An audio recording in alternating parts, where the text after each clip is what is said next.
नमस्कार, आवाज़ एंटरप्रेन्योर में आप सभी का स्वागत है, जहां हम आपको अपने खुद का कारोबार शुरू करने से लेकर उसे बढ़ाने के सारे तरीके बताते हैं। भारतीय ग्राहकों की बढ़ती परचेजिंग पावर को देखते हुए बच्चों से जुड़े कारोबार में कदम रखना नए एंटरप्रेन्योर्स के लिए काफ़ी फायदेमंद साबित हुआ है, क्योंकि इन बिजनेसेस को ग्राहकों से काफ़ी अच्छा रिस्पॉन्स मिलता है। एक तगड़ा बिजनेस मॉडल, मार्केट की समझ और नई टेक्नोलॉजी का सही इस्तेमाल करना अगर आपको आता है तो ऐसे कारोबार में 100% सक्सेस की गारंटी होती है। इन सब क्वालिटीज के साथ सबीना और चेरिन अब्राव ने इन्फेंट बेबी बॉयज के नीश मार्केट में शुरू किया खुद का ब्रांड बेबी बूम। सबीना पेशे से टेक्सटाइल डिजाइनर है। वो होटल्स के लिए सॉफ्ट फर्निशिंग प्रोडक्ट डिजाइन करती थी। अपने बेटे के जन्म के बाद इन्फेंट्स के लिए बाजार में कई नेशनल इंटरनेशनल ब्रांड्स होते हुए भी इन्हें सही फिट और साइज के कपड़ों की कमी महसूस हुई। टेक्सटाइल एक्सपर्ट होने के नाते सबीना को बाजार में रेडीमेड कपड़ों की भीड़ में इन्फेंट के लिए सही कपड़ों की इस गैप को भरने के लिए बेबी ब्रांड बेबी बूम शुरू करने का आइडिया आया। After I had my first kid and a son, and that was about 4 years ago, and I realized there was nothing that I liked in a baby shop for especially boys, and I kind of felt cheated, like a lot of mothers of boys would feel cheated these days. You walk into a store and you'll see an entire wall full of clothes for girls, and you see the little shirts with monkeys and trucks for the boys. And so I just started a little line of quilts and rompers and simple products that were using great fabric and great prints and colors. Sabina ने पति चेरियन के साथ मिलकर baby boom brand से infants के लिए baby quilts, bibs और rompers बनाने का काम शुरू किया। इस कारोबार को शुरू करने के पीछे चेरियन और सबीना का ध्येय काफी साफ था। इन्होंने छोटे स्तर पर शुरुआत भले ही की, लेकिन 12 साल तक के एज ग्रुप के लिए अपैरल और एक्सेसरीज का ब्रांड इन्हें बनाना था, जिसकी शुरुआत 2008 में हुई। गारमेंट मैन्युफैक्चरिंग का बेसिक यूनिट शुरू करके इन्होंने रेडी गारमेंट सप्लाई करना शुरू किया, लेकिन सेल से ज्यादा इन्हें परफेक्ट प्रोडक्ट बनाने में ज्यादा रुचि थी। इन्वेस्टमेंट बैंकर होने के नाते चेरियन ने प्लानिंग, परचेज और ऑपरेशंस की जिम्मेदारी उठाई, वही डिजाइन और पैटर्न का काम सबीना कर रही थी। The business plan was never to be running as a boutique that ladies would run from home, or to be restricted to that space. The idea was to become a larger brand which can offer a complete range of apparel and accessories for kids up to an age of 12. We've come to only age 6 years of age right now, but I think that's also because we want to be comfortable with what we're doing before we can scale up into larger sizes, which would mean more inventory and larger working capital requirements and marketing platforms. Cherian और सबीना ने सिर्फ एक आम kids brand बनाने के बजाय अपने product को भारतीय कंज्यूमर की जरूरत के हिसाब से बनाना जरूरी समझा और क्वालिटी प्रोडक्ट डिजाइनिंग पर जोर दिया, जिसके तहत इन्हें काफी समय सिर्फ भारतीय बच्चों को सही फिट के कपड़े बनाने के लिए साइज तय करने पर लगा। We have spent a lot of time standardizing our baby boom sizes on the Indian child's body. Because you would notice a lot of international brands, you have to buy a size smaller or 2 sizes smaller, and it's always a guessing game for the parents as to what would fit their child right.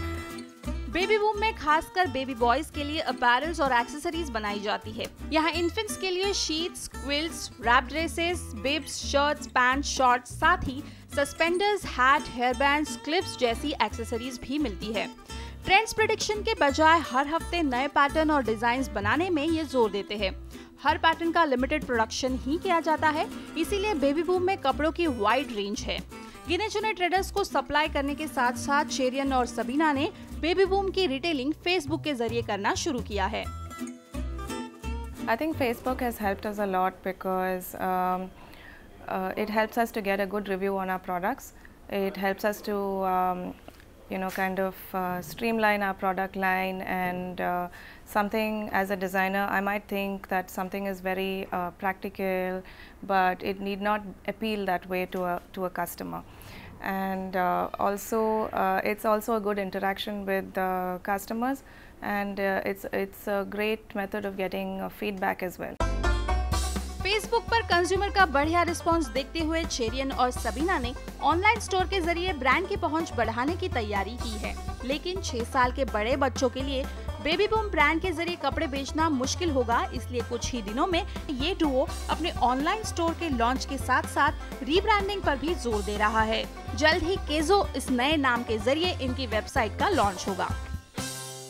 Baby Boom, the name itself was only meant to be for 0 to 1 year of size. So I can't find a 6-year-old boy saying, I want to wear a Baby Boom shirt. So we had to go all the way down to rebranding it and kind of rediscovering the look and feel and how we want to scale up. So keeping in mind that we want to scale it up to a pre-teen age and then maybe eventually teenage and then youth and so on. We are now rebranding our business, so we are going to call it Kezo. Cherian के मुताबिक online platform बदलते जमाने की जरूरत है। Entrepreneurs को भले ही ये आकर्षक लगे, लेकिन इस माध्यम पर उतरने से पहले टेक्निकली अपडेट रहना काफी जरूरी है। You really have to put a lot of efforts into it because that's the only experience that the client is having while shopping with you. There is no salesman who's going to please him. There is no ambient shop or a very nice feel good factor in the store or anything. There's no touch and feel. So he has to feel just that one medium has to kind of satisfy him and give him the complete experience of shopping. So there's a lot of effort in terms of design, the feel, the technology. How easy is it to even load on your computer, for example, with the limited internet connectivity or speeds that is available in India, to the extent people would like to see larger images of things, but then if it takes forever to load it, you're going to have a tough time retaining the client. 2008 में 5 लाख के निवेश से चेरियन सबीना ने इस garment manufacturing unit की शुरुआत की और हाल ही में इन्होंने ब्रेक इवन भी किया है। If I keep the web cost apart, because I've still not started leveraging the website costs, because I'm not selling on the Kezo website, but otherwise I think we're fairly doing well. So we are breaking even. Like I said, revenues have to keep growing. On a per product basis, anybody will make money, but the point is, depending on how much of labor you put in, how much of working capital you have, and how capital intensive you make it. In today's time, the way to go is to keep it asset light.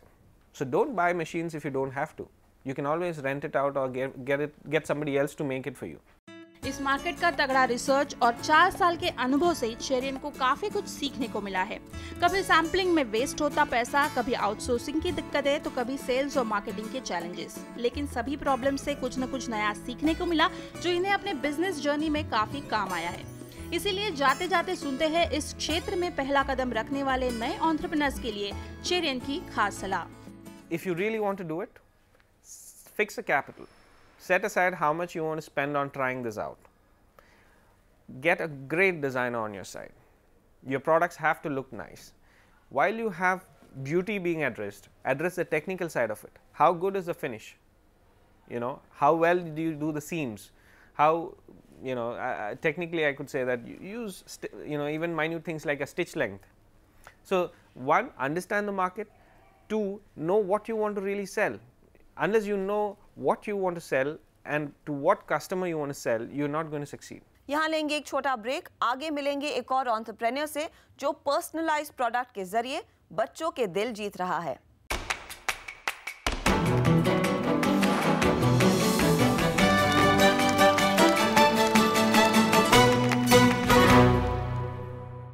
आप देख रहे हैं आवाज entrepreneur. बाजार में बच्चों के पसंद की चीजें बड़ी तादाद में आसानी से मिल जाती हैं, लेकिन कस्टमाइज्ड प्रोडक्ट की संख्या काफी कम है। आइए देखते हैं कैसे लिटिल चार्म्स के जरिए अपने ग्राहकों को चार्म कर रही हैं रोशनी बरोनिया।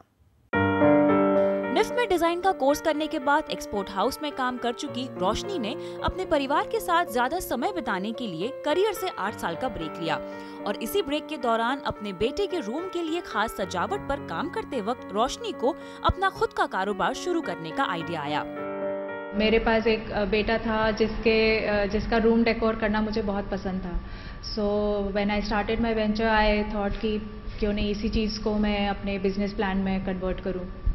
एंड मोर सो बहुत छोटे बेबीज़ का तो बहुत अवेलेबल है चीज़ें मार्केट में, but for the kids who are growing, who are in the age of 5 to 12 years of age, they need something which with they can grow, they can stimulate their minds. तो इसलिए room decor for kids was a very good option that I saw. और इसी के साथ 2010 में शुरू हुई little charms की बिजनेस जर्नी, जो खास बच्चों के कमरों को डिजाइन और फर्निश करती हैं। रोशनी के निफ्ट के डिजाइन एक्सपीरियंस से उन्हें इनोवेटिव और अट्रैक्टिव प्रोडक्ट्स बनाने के लिए इक्विप्ड किया। लिटिल चार्म्स खास 5 से 12 साल के बच्चों के लिए पर्सनलाइज्ड बेडिंग और रूम डेकोर एक्सेसरीज बनाती है। पर्सनलाइज्ड प्रोडक्ट्स बच्चों को बहुत स्पेशल लगते हैं, बहुत अपील करते हैं वो उन्हें, तो इसलिए हम लोग ने रूम फर्निशिंग से लेके gifting solutions, birthday return gift, सब कुछ हम लोग पर्सनलाइज कर रहे हैं, तो it becomes very special for the kid who receives that thing. खुद की सेविंग से 5 लाख लगाकर रोशनी ने लिटिल चार्म्स की शुरुआत की। उन दिनों कंज्यूमर तक सीधे पहुंच बनाने के लिए रोशनी ने कई एग्जीबिशंस में हिस्सा लिया और ग्राहकों से मिलता रिस्पांस देखकर लिटिल चार्म्स की ऑनलाइन रिटेलिंग शुरू की, जिससे ब्रांड की पहुंच देश भर में हुई। एग्जीबिशंस में क्या होता है, फर्स्ट हैंड हम अपने कस्टमर से डील कर सकते हैं। Now since we are an online store, we don't have a physical outlet, तो हमारे लिए कस्टमर के पास जाना भी बहुत ज़रूरी होता है, तो हम लोग एग्जीबिशंस भी काफ़ी लगाते थे पहले, बट अब हमारा ऑनलाइन ही इतना ग्रो हो गया है कि अब हमें काफ़ी अच्छा response not only in local Gurgaon मिल रहा है, but all around the nation also. We have customers from Bangalore, from Mumbai, from Pune. ग्राहकों की पसंद और बढ़ती मांग को देखते हुए लिटिल चार्म्स की पर्सनलाइज्ड फर्निशिंग्स और डेकोर एक्सेसरीज की रेंज में गिफ्टिंग प्रोडक्ट भी शामिल किए। बढ़ते कंपटीशन में बने रहने के लिए रोशनी ने खुद के ऑनलाइन स्टोर के साथ साथ लिटिल चार्म्स के प्रोडक्ट दूसरे बेबी प्रोडक्ट स्टोर्स और वेबसाइट्स पर भी बेचना शुरू किए। बढ़ती पॉपुलैरिटी ने और पर्सनलाइज्ड टच से अब B2C के साथ साथ रोशनी को B2B क्लाइंट्स भी मिलने लगे हैं। क्लाइंट बेस हमारा mostly of course it is mothers. हमारी जितनी भी डीलिंग्स होती है हम ज़्यादातर मदर से ही डील करते हैं, because they are very much attach to their kids, to their requirements, to their room decor. तो क्लाइंट बेस हमारा इसी तरीके का है, एंड अब धीरे धीरे हम B2C से बढ़ के B2B चैनल्स पे भी वर्क कर रहे हैं। तो नॉट ओनली हमारे पास डायरेक्ट कस्टमर्स हैं, बट अब बिजनेस टाई अप्स भी कर रहे हैं हम। लेकिन बढ़ रहे कारोबार को अगले स्तर पर ले जाने के लिए स्किल लेबर को ढूंढना रोशनी के लिए काफी मुश्किल हो रहा है। कस्टमाइज्ड प्रोडक्ट बनाने के लिए कारीगरों को पहले ट्रेन करना जरूरी होता है और इन ट्रेन कारीगरों की मैनेजमेंट भी चैलेंजिंग है। हमारा इतना स्किल्ड वर्क था, इतना डिफरेंट थोड़ा वर्क था, जो कि रेगुलर वर्कर्स या लेबर्स उतना वो वर्क नहीं करे होते हैं, तो उन्हें फर्स्ट ऑफ ऑल ट्रेन करना, तो वो एक चैलेंज था। Then of course employ management and retainment, उनको रिटेन करना वो एक चैलेंज होता है ऑल थ्रू आउट। फिलहाल रोशनी के मैन्युफैक्चरिंग यूनिट में 8 से 10 लोग काम कर रहे हैं। बढ़ते ऑर्डर्स को पूरा करने के लिए कुछ काम आउटसोर्स भी करना पड़ता है। इस कारोबार में हर साल 50% की ग्रोथ है और ब्रांड का सालाना टर्नओवर 20 से 25 लाख का है। कारोबार को अगले लेवल तक ले जाने के लिए इस साल के अंत तक रोशनी बैकएंड और मैन्युफैक्चरिंग बेस मजबूत करने और एग्रेसिव मार्केटिंग कैंपेन करने की प्लानिंग में जुट गई है। यहाँ लेंगे एक और छोटा ब्रेक, आप बने रहिए CNBC आवाज के साथ।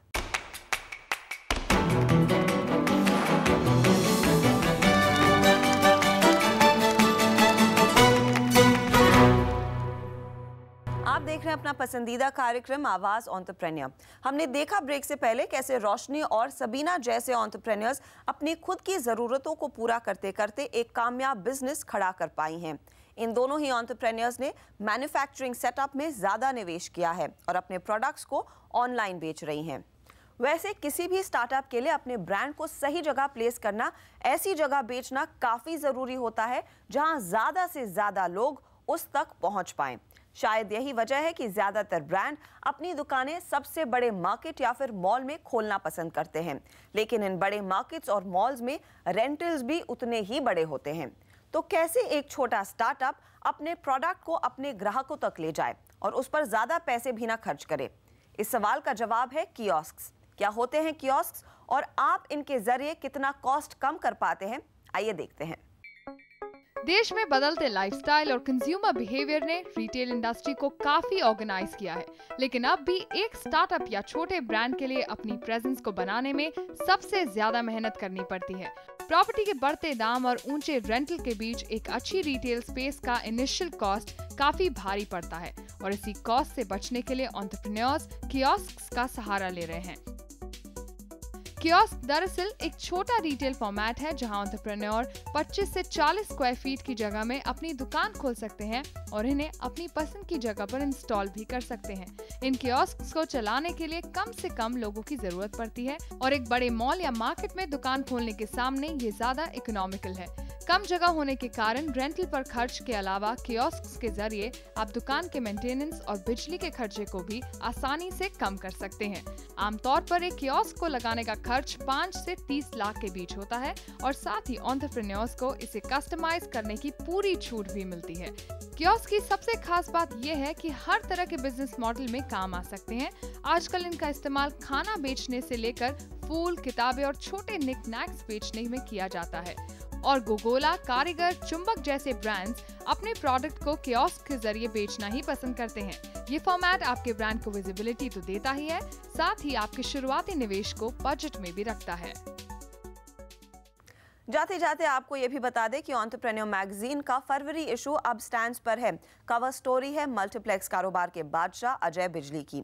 वैसे पीवीआर की सक्सेस स्टोरी की शुरुआत 2005 में सीएनबीसी आवाज के साथ ही हुई, जब कंपनी अपना आईपीओ लेकर आई। आज पीवीआर सिनेमैक्स के एक्विजिशन के बाद देश की सबसे बड़ी और दुनिया की टॉप 10 मल्टीप्लेक्स चेन है।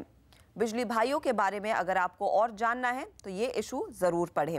इसके अलावा देश के जाने माने एंटरप्रेन्योर्स और बिजनेसमैन इस बार बजट में क्या चाहते हैं, ये भी आपको पढ़ने को इसी इशू में मिलेगा। सो ग्रैब योर कॉपी नाउ।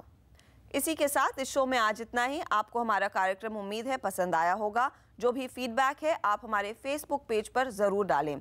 अगर आपके कोई सवाल है अपने बिजनेस से जुड़े हुए, वो भी आप वहां पर पोस्ट कर सकते हैं। हम पूरी कोशिश करेंगे उन तमाम उलझनों को सुलझाने की।